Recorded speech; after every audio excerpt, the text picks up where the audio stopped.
giving me the opportunity to speak to you today. As already has been said, our main focus since almost 2 years is on the European debt crisis. Actually, within Commerzbank, I'm responsible for the FX strategy. That means doing all the forecasts, supporting our traders in their daily business, and all these things. But as I said, the European debt crisis is an issue which dominates the FX markets since at least 2 years. And so what I would like to give you is some kind of an update, what is currently going on, and obviously the latest issue or the latest news we had came from the European Central Bank. So the title is The New Quality of the EMU Crisis. Are OMTs a game changer, or is the ECB going to risk price stability? OMTs just means outright monetary transactions, and that's simply the name of the new program announced by ECB on the 6th of September. This is the president of the ECB, Mario Draghi, and he gave a already very famous speech in London on the 26th of July. He said, "Within our mandate, the ECB is ready to do whatever it takes to preserve the euro, and believe me, it will be enough." So when this was on the ticker in the news agencies on Bloomberg and Reuters, euro-dollar jumped by almost 2.5 big figures, so that was perceived pretty positive from the market. So what does it mean, doing whatever it takes? Immediately everybody expected that the ECB will open a new bond purchase program. That means buying government debt with newly printed money. And in fact, on the 6th of September in the ECB interest rate setting meeting, Mr. Draghi explained a bit more what it means. And it was that he said we're going to have unlimited bond purchases. And this was something new, unlimited bond purchases. So that means the ECB will print as much money as she needs to buy these government bonds. The maturity is 1 to 3 years, so the ECB will not buy 10-year government bonds, but it will have a maturity up to 3 years. Now, if you are familiar with or if you follow the press in Europe, you will always hear that this is going to be with a very strict conditionality. The ECB is always talking about strict conditionality before they're going to purchase any bonds. To make it very short, I can tell you that there is no conditionality. It's very simple. There is no conditionality because already on an EU summit at the end of June, the leaders decided to water down this conditionality to a degree where there is almost nothing left. What conditionality actually means that a country which they need to run a program supervised by the European Rescue Mechanism. And what they have to do, or this conditionality the ECB is talking about, means they have to stick to some rules they have to stick to anyway. I mean, these are rules like Stability and Growth Pact. Every country needs to stick to the Stability and Growth Pact already since 1999. So there is actually no conditionality. So when the ECB talked about unlimited bond purchases, we would all actually have expected that they would set some kind of a yield target, saying, well, we wouldn't let the yield for Spanish government bonds raise above 5%. But they didn't do that yet. But if you talk about unlimited purchases, without a yield target, actually doesn't make sense. So we think there might be some internal yield target, but it's not published yet. And ECB also addressed something we call creditor status, because so far in the case of Greece, for example, when we had this haircut in Greece, the ECB didn't participate. So that would mean if the ECB starts to buy Spanish bonds now, it would be very negative for private investors, because they would know that if it comes to some kind of a haircut in Spain and the ECB does not participate, the loss for the private investors would be even higher. So they said, in the future we want to participate on that.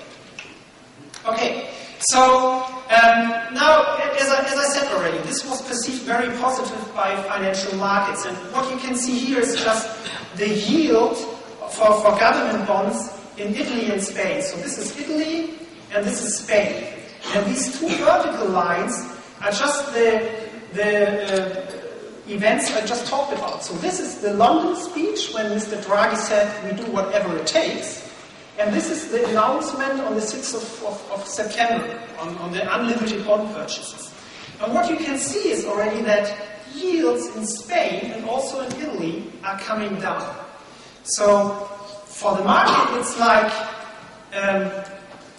there is some hope that this new ECB program might be some kind of a game changer. It might be some kind of a solution for the European debt crisis.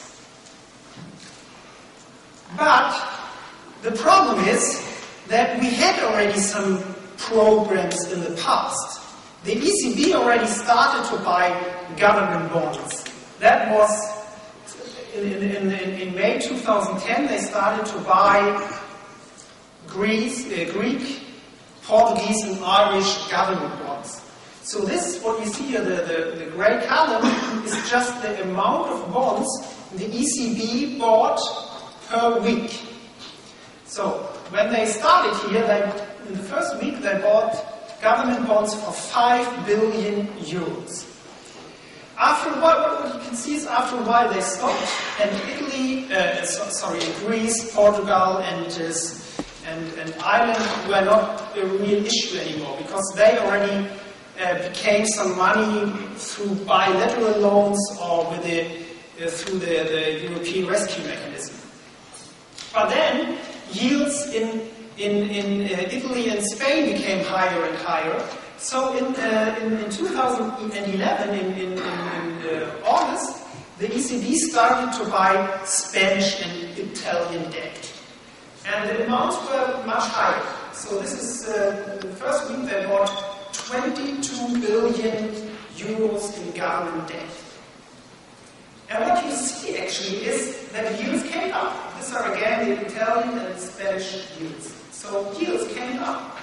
But what you can also see is that it wasn't sustainable. Yields went up even when they still bought bonds. So actually they didn't buy enough. We had the first LTRO. LTRO is a monetary policy announcement. It means long-term repurchase operations. Usually banks can go to the ECB and lend some money by giving some assets as a collateral. And we were used in the past that these repo auctions had a maturity of 1 week, maybe a month, or in the end up to 3 months. So this is the way the ECB can provide liquidity for the banking sector. Now these LTROs were for 3 years. So this is something very new. Banks could get money for 1% and later on even for 0.75% for 3 years.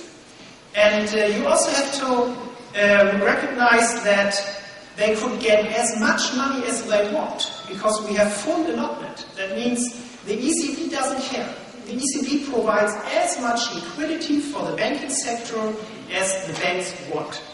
So this was also perceived as a solution for the debt crisis, because we can see again, yields in Italy and Spain went down. Well, the idea was pretty easy. I mean, if a bank can get money for 1% at ECB, it is a good idea to buy government bonds for a yield at 6 or 7%. And now, Commerzbank, for example, as a German bank, we were not able to buy Spanish debt Because if investors would read that in a newspaper, they would say, "Oh, that's risky what the Commerzbank does, because if there might occur some trouble in Italy and Spain, the Commerzbank would have so much Italian and Spanish debt on their balance sheet." So that's why we didn't buy it. But for an Italian or Spanish bank, it doesn't make a difference. If Italy or Spain, if the government is going into default, the banks are gone anyway. There is no way for them to survive. So for a Spanish bank, actually, it was a perfect deal. Get the money for 1% from ECB and getting a yield of 5, 6, 7% from the government. So they bought a lot of Spanish and Italian debt, and that's why the yields were falling. The second LTRO, as you can see, didn't work the same way, because banks needed to cover their liquidity needs for the next 3 years, and they couldn't spend it on government bonds anymore. But the most important point is that also this it wasn't a sustainable solution. Yields came down for a short while, but then they picked up again. And now look what happens this year again is the announcement of outright monetary transactions, so the ECB announcement. And again, yields dropped, but we can already feel that it might not continue this way. So what we see is that if we have an announcement from ECB and yields drop, it doesn't mean that this is a sustainable solution, because it happens already twice or even more times that yields in the very beginning dropped, but later on they were even higher. So the question now is, can the new bond purchase program of ECB, which is printing money, and you have to understand that if a central bank prints money, and you've got more and more liquidity and more money, but you haven't got more goods, of course, you're going to end up in inflation. Not this policy transactions, but in fact it is printing money. Now, there are some people out there, and they argue, okay, the ECB will not have to buy bonds, and if they don't have to buy bonds, there will be no inflation. So if that is true, it in fact would be some kind of a sustainable long-term solution. Now the problem is the announcement will be enough to implement lower yields, and it can be very easily shown that this is not the theory. Well, now imagine this is me, and these are all other investors, and we all keep Spanish debt. Okay? So I can sell, or I can hold the debt. And it makes sense for me to sell as well, because prices will just fall. Okay? So, and that means I will sell, I will not face any losses. So this is also a stable equilibrium where it doesn't make sense for any investor to change his strategy if he expects that for this to be a sustainable equilibrium, we need to be sure that there will be inflation. These bonds wouldn't be that good anymore, because we know that we're going to get some losses because yields are rising. So prices fall. Meaning that if everybody sells his bonds, it's up to ECB to buy all these bonds, which means they have to print more money, and they are able to keep these yields low, of course, but both. And on the vertical axis, this is intervention volume from ECB. So this shows us how many bonds the ECB is going to buy, and this is the yield for Spain. Kind of bad policy which ends up that rating agencies would cut the rating for Spain, for example. Yields will be higher, so this ends up in the same volume of interventions. Now, if the country implements a bad policy and we shift to the right, the ECB, with keeping, you can see that we're going to have a lack of incentives for these debt-ridden countries to consolidate their budgets. Now, stepping into the market, and this changed the overall sentiment, and investors are coming back and buying these bonds. Okay, so then, because Italy and Spain, they run a current account deficit. A current account deficit just means that they import more than they export. Okay? So if you import more than there is some capital import, this is what official data shows. Now, but I can't find it anywhere. And the problem countries like Spain, Italy, Greece, Ireland, Portugal, they all face high deficits. So what is it? Send some products to Spain. Now, of course, the Spanish importer needs to pay for it. So he tells his commercial bank, please pay the German company. So the Spanish commercial bank goes to the central bank, Banca de España, and tells the Banca de España, please send the money to Germany. The importer will get a debit on his account. In Germany, the Bundesbank gets a claim against the ECB. So, why do we have to leave? Why to transfer the amounts? We just left it with these target two balances. But it means that Greece, here Spain, on its account. So it means the Spanish banking system needs to have enough liquidity. But as I explained already, we've got monetary, these countries can finance their current account deficits without any private investors. Okay? So this system keeps these countries actually alive.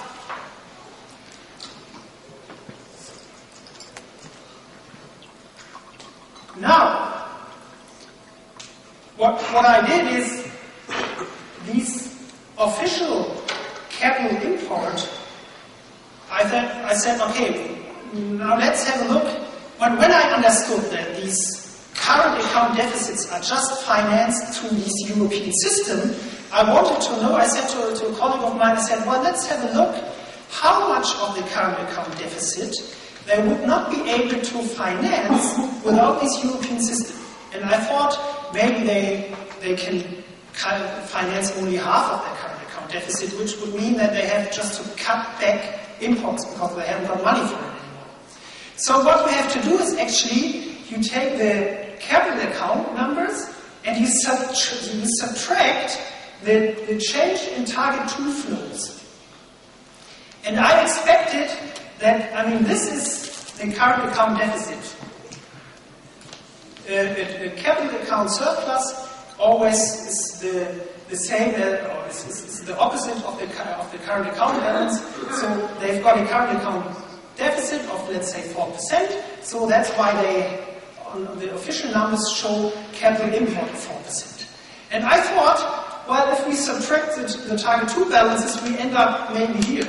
0 would mean they are not able to finance their current account deficit at all. But now look what the results are. These are the results, the grey line. This is for Italy and much worse even for Spain. And what you see here is simply capital flight. Because if your imports are lower than your exports and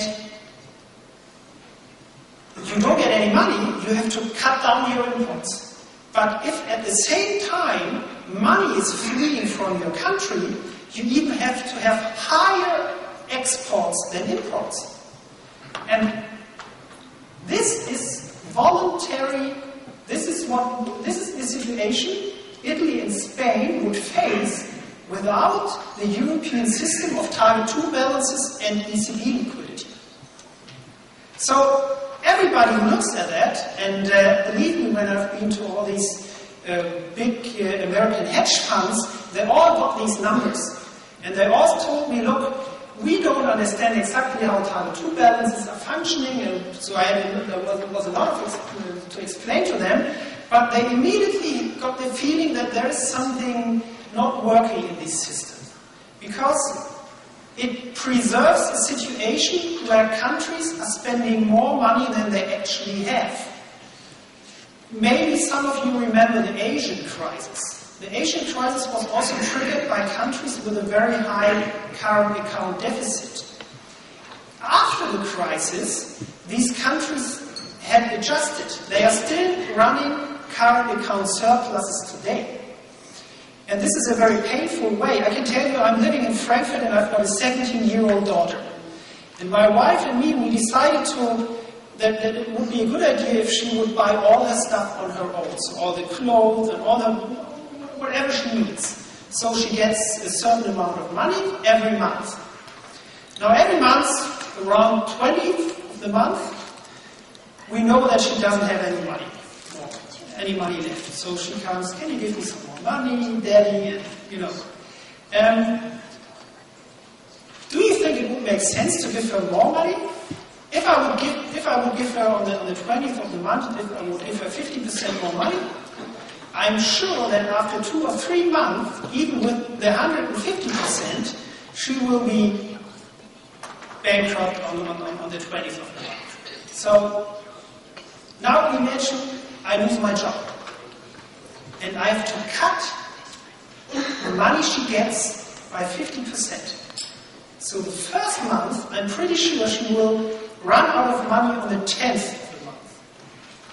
But I'm also sure that after half a year, she will manage at least that her money will end up on the 20th of the month. It will be very painful for her, but at the end she will adjust her buyings, her shopping and all that. Okay? And actually the same a country needs to do.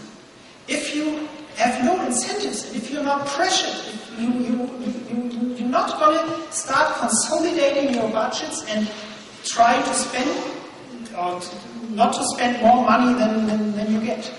So in Asia, countries simply had to cut down their current account deficit because they had no money for imports. So structures within the countries changed, and now they are in a very healthy situation. In Europe, this doesn't happen at all. The countries like Italy, Spain, they are very low competitive countries. They still can run current account deficits. So what we actually see is that the European system of Target 2 balances and ECB policy, it preserves the problem. It doesn't solve the problem, it preserves the problem. One more hope left. Maybe these problem countries are able to consolidate their budgets. We hear a lot of it. I mean, in Italy and Spain and Greece, there are a lot of demonstrations. Unions are very upset because there are austerity measures implemented. So one hope is that if these countries manage to consolidate their budgets, investors on financial markets will realize it, and then they go back to Italy and Spain and invest, and the whole thing is, the whole problem is solved. So what we see here is consolidation targets for 2012. Let's take the case of Spain. At the beginning of the year, Spain promised to cut its current account, its budget deficit by 2.7 percentage points. So that was from 9.7 to 7%. That's still deficit. Actually, 3% are allowed in Europe. But they said we're going to cut it from 9.7 to 7%, so by 2.7 percentage points. Now, these are data until July, so actually they should have achieved some 1.3, 1.4%. So this is the whole target, this is the target until July, and now guess what the black line is? That's the actual result. Yeah, so it means it's below zero. It means that the deficit this year is even higher than the deficit was last year. The same is true for Portugal. They didn't save anything. Italy will not manage to get the target. We see Ireland as a positive result, and we see, and that's a surprise, we see Greece. They saved more than they should have done. Now the problem with Greece is that actually this is not saving.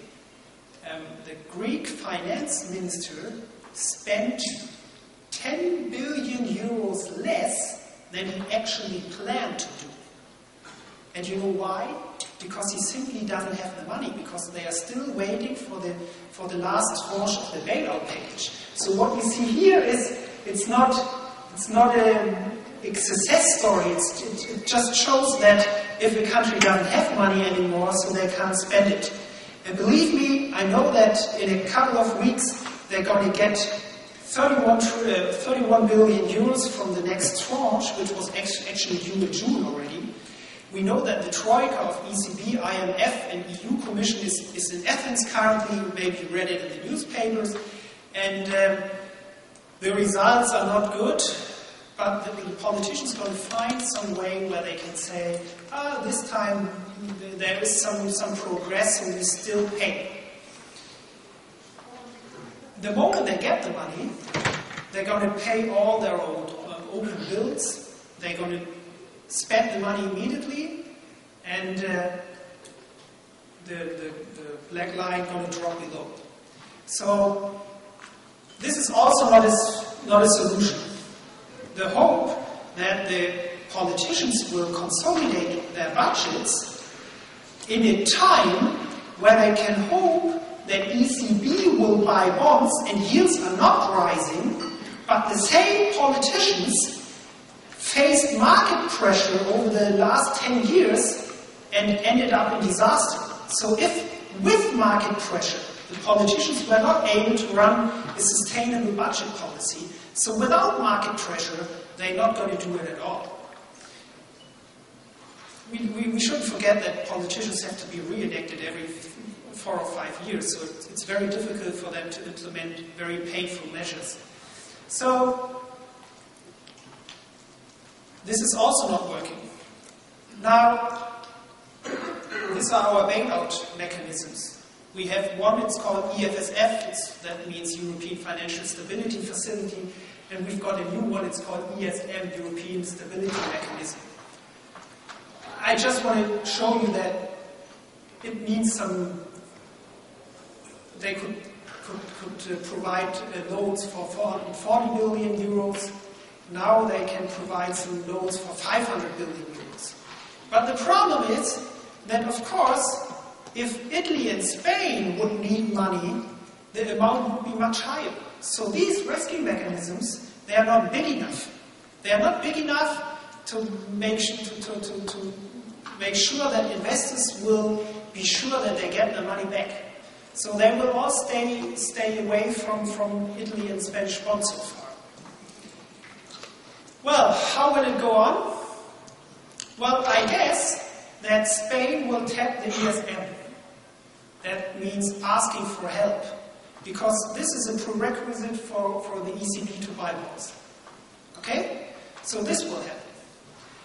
The question, Greece, is Greece going into default in October? If the Troika report would be taken as what it is actually, European finance ministers would have to decide that Greece would not get any money. And then Greece would definitely go bankrupt in October. But it's a political issue. So I guess that even with very, very bad results in Greece, they will get some money. I give you an example. The main problem in Greece is the employment in the official sector. Compared to Germany, for example, they've got 3 times the amount of people working in the public sector if you compare it with the size of the economy. So, one of the demands from IMF and ECB side was that they lower the employment in the official sector. In fact, in 2012, they even hired more people to work in the official sector, because it's a political thing in Greece. And usually you would say, well, if you still hire more people and you have more money for it, you can't pay without money. But I'm pretty sure that in the next 2 weeks we're going to hear that Greece is going to get the next tranche of the rescue package. Last point before I come to the end is there are some speculations about the leverage of the ESM. I showed you that the ESM only got 500 billion euros. If you would need to save Italy and Spain, you would need maybe 1.4 trillion euros. So there is an idea of leveraging the EFSM. Politicians already tried to leverage the EFSF, that was the Growth Rescue Umbrella. And it didn't work. I know that they had a roadshow with all the investors in the Middle East. I talked to them, and they didn't find a single investor who said, okay, I want to participate in this leverage. Because leverage always means that there is one investor who needs to take risk, but they didn't like to. So if the politicians are still again thinking about leveraging the ESM, which first of all means they didn't understand why it didn't work in the past, because it won't work now. But the more important point for me is, why do they talk about the leverage at all?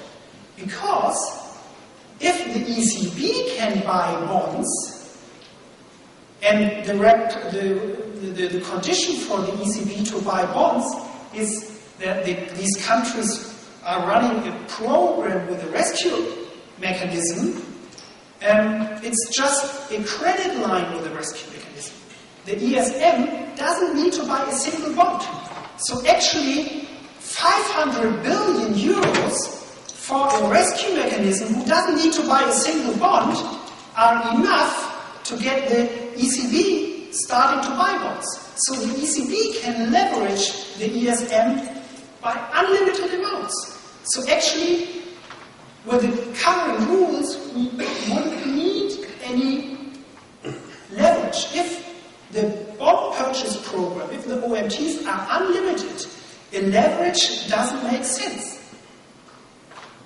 But as they are still talking about leverage, I'm afraid that the OMTs, the ECB bond purchases, they might be unlimited.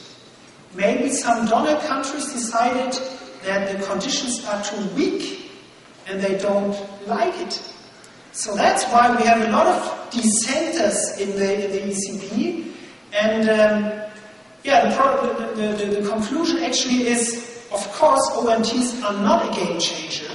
If OMTs end up in ECB buying a lot of government bonds and financing all these debt-ridden countries for a long period of time, we would face severe inflation.